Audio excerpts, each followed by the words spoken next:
I'd been working security at Riverbrook Mall for 3 years.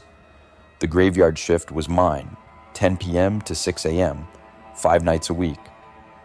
That week, Easter had just passed. Management had cleared out the decorations, pastel streamers, plastic eggs, oversized props, and that hideous bunny suit kids used to cry in front of. All of it shoved into Storage C, where seasonal junk goes to die.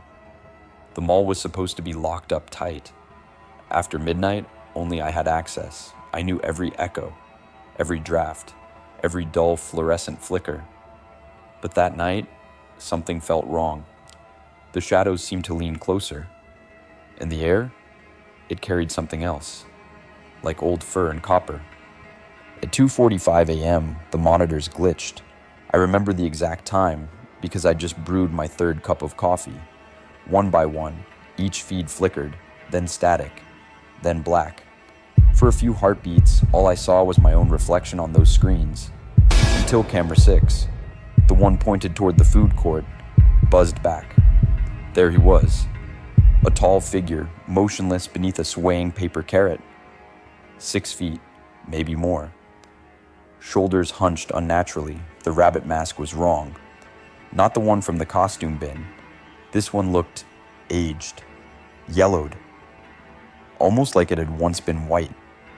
The fur around the edges was matted, and the eyes, those hollow pits, reflected my flashlight's glare.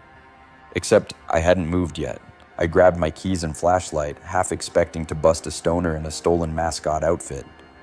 I checked the locks. Intact. No alarms. I took the back stairwell down and paused outside Storage C. Something about that room always felt heavier. I unlatched the gate and swung it open. The Easter decor was in shreds, cardboard signage torn, foam carrots mangled. But the most disturbing part? A ring of rabbit heads. Masks, not real, I think, all arranged in a half circle. Each one pointed directly at the entrance, like they'd been waiting for me. And then I heard it. A slow, deliberate scrape against the far wall, like claws across concrete. As I backed away, something crunched under my boot. I looked down. An Easter egg, perfectly smooth, pale yellow, unmarked, placed deliberately on the floor. I picked it up. It was warm. I cracked it against the wall. Inside was a child's shoe. Scuffed, the lace torn, the sole dried dark with blood. I staggered back, bile rising. My radio crackled, dispatch checking in. I tried to answer, but my voice failed. I forced out a response, then called local PD. They swept the building. Nothing. No signs of a break-in, no footprints, no blood, no missing child in the area. I gave them the egg. They bagged it, took notes, and left me with a pat on the back and a warning to get some rest. That night, I couldn't sleep. I kept replaying the footage. At 2:47 a.m., the exact moment the figure appeared, the feed from camera 6 looped. Not live footage, just a repeating 10-second clip. I slowed it frame by frame. On the 5th loop, I saw it. The rabbit turned its head, just slightly, and smiled. Morning came. I opened my front door to grab coffee and froze. Taped to my door frame, a Polaroid. It was me sitting in the surveillance booth. The timestamp matched the previous night. In the glass behind me, just over my left shoulder, the rabbit mask. There was no one else scheduled in that building. I returned to Storage C in daylight. Couldn't help myself. The ring of rabbit heads was gone. The room looked untouched, but in the back corner, wedged beneath a rusted shelving unit, I found an old Polaroid camera. Still loaded. Only one shot left. I quit. Told myself it was over. Let the next poor soul inherit the cameras and caffeine shakes. But on Easter morning, I woke to a knock at 2:47 a.m. I didn't answer. I watched from my upstairs window. No one was there, only a yellow egg on my doormat. Inside, my old mall ID and a photo of my bedroom, taken that night. I was asleep, door ajar, a shape, long and crooked, barely visible in the hallway shadows. Last week, I set up a motion cam in my living room. Every night at 2:47 a.m., the motion light triggers. Every night, the video file is corrupted, except for the last frame. A rabbit mask. Closer, smiling wider.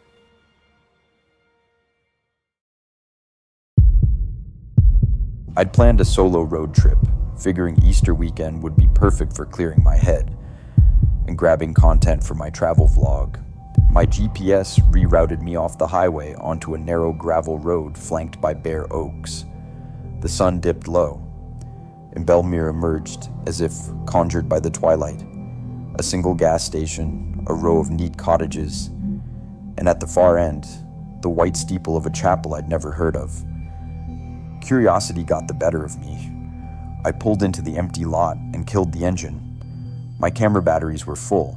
I grabbed my handheld cam and stepped into a world that smelled of moss and old sermons. Something about the place felt too still, like it hadn't seen a visitor in decades. As I approached the heavy wooden doors, an elderly woman in a lace-trimmed dress appeared from around the corner, clipboard in hand. Her smile was warm, but her eyes didn't sparkle. They stayed fixed, unblinking. "Welcome, traveler," she said, voice brittle as dried leaves. "We're just about to begin our Easter resurrection blessing. You're welcome to join us." I hesitated. My instincts screamed to walk away, but she placed a pale blue egg in my palm. "For the ceremony," she whispered. The shell was smooth, almost unnaturally cold. Before I could refuse, she vanished into the shadows. Inside, the chapel's nave was stripped of pews, the floorboards polished dark. Cracked windows let in slashes of moonlight, illuminating clusters of candles shaped like eggs. Some painted white, others stained red at the base. In the center lay a simple altar, draped in a blood-black cloth. I raised my camera. "Hey folks, weirdest Easter ever," I muttered. But my voice sounded distant. I circled the altar, running my fingers along the grooves of the wood. It felt sticky, as if recently wiped with something thick and congealed. Then I heard it. The pulpit creaked behind me, a low moan like the chapel itself exhaling. I spun, camera swinging, empty, but the echo lingered, twisting around my spine. My light caught a metal ring at the base of the altar. I yanked it, and a trapdoor yawned open. A narrow spiral staircase descended into pitch black. My rational mind screamed no, but the cold egg in my pocket pulsed against my thigh, as if urging me downward.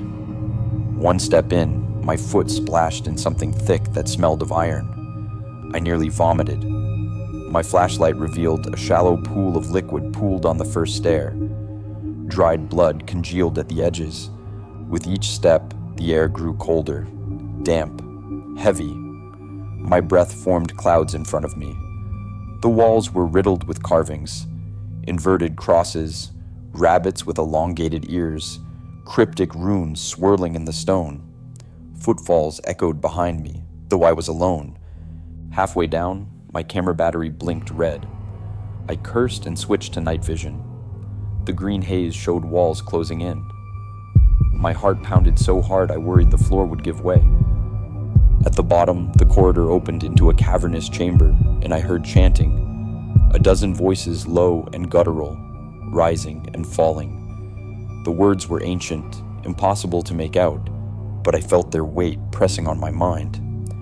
Torchlight revealed the circle, robed figures standing around a straw effigy shaped like a rabbit, its belly stuffed with cracked eggshells and human hair. They faced inward, heads bowed. The air reeked of burning wax and something fouler beneath it. My camera's red recording light glowed. I stepped closer. One figure turned, raising a rabbit mask, its eyes black pits, its grin impossibly wide. My stomach dropped. Before I could back away, hands gripped my shoulders. They forced me into the circle, pressing my hands onto the straw rabbit. The lead priest produced a bone-handled knife, the blade slick and dark. "For rebirth," he intoned, voice echoing. He dragged the knife across the effigy's chest, and straw and hair burst free. He guided the blade to my wrist, cold metal against skin. I jerked back, licking my dry lips.